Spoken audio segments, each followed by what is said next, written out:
Okay, so this is the Flex Plate out of a Chevy S10 2.2 liter. I forget the year exactly, but this truck was brought to me a while back by a customer.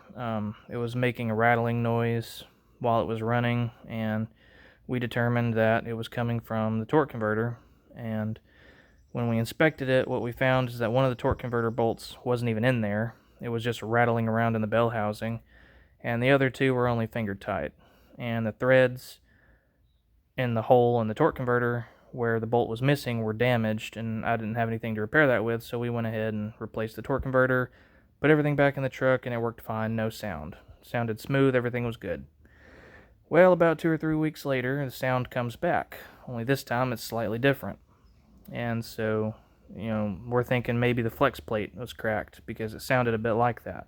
It was like a sharp metallic ticking. When you would start it up, then it would smooth out at idle, and when you turn the truck back off, it'd click again.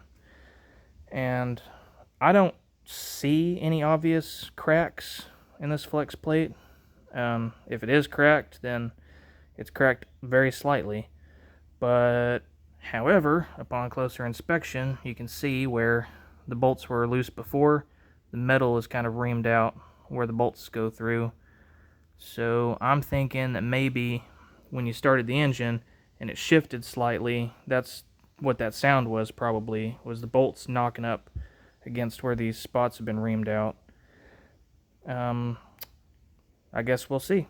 But that's about all I can figure, because the sound is definitely coming from the bell housing area, and I don't think that the plate is cracked. So it's just about gotta be damage to the flex plate where the bolts go through.